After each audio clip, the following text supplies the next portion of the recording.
In the dead of the Cold War, a ghost haunted the Soviet Union. A shape so alien, so fast, it defied belief. It flew at the very edge of space, a phantom untouchable by anything the Soviets could throw at it.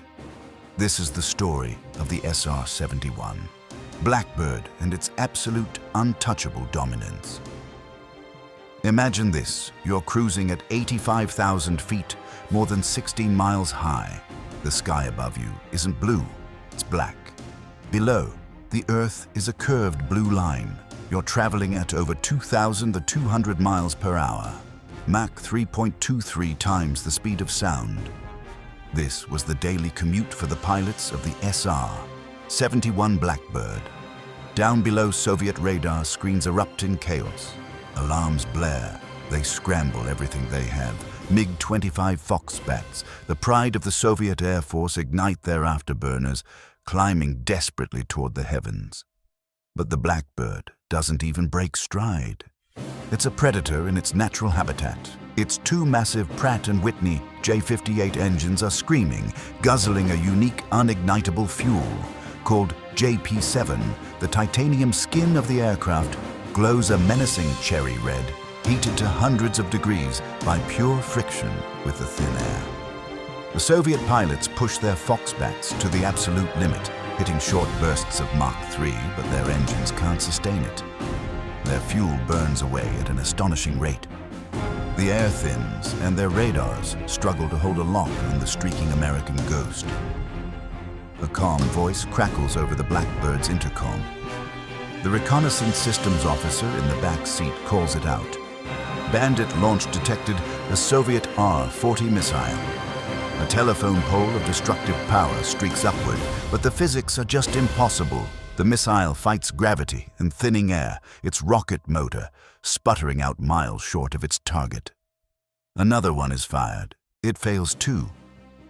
In the cockpits of the MiGs, there's nothing but frustration and empty fuel tanks. They are forced to turn back, defeated.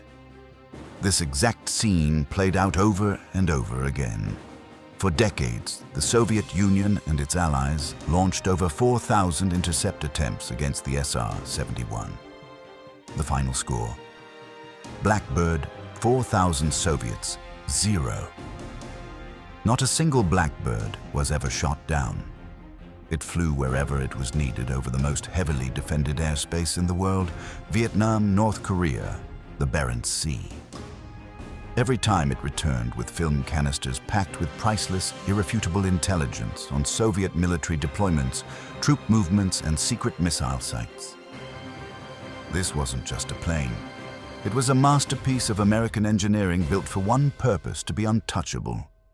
Engineers had to invent everything: the special JP-7 fuel that wouldn't explode from the heat, the massive movable inlet spikes that controlled the supersonic airflow into the engines. The pilots, sealed in astronaut-like pressure suits, fought immense G-forces and blistering heat just to keep the beast stable, 8 to triple the speed of sound. Down on the ground, Soviet generals were furious. Their prized super interceptor, the MiG-25, looked incredible on paper. It could reach Mach 3.2, but only for a few minutes. It was a sprinter trying to catch a marathon runner. The Blackbird didn't just visit the high-speed, high-altitude world, it lived there. Radio chatter from a typical mission tells the whole story. Ground control: Blackbird bandits inbound. Angels 80. The pilot's cool reply: copy, maintaining course. There was no need for panic, no need for sudden, evasive maneuvers. The plane itself was the evasion. Every single mission ended the same way. The SR-71 would descend from the heavens, landing at its base in Kadena or Biel. While still glowing, hot ground crews would swarm the incredible machine, pulling out the intelligence that would give America the upper hand. Each flight was another flawless overflight, another intelligence victory, and another profound humiliation for the Kremlin.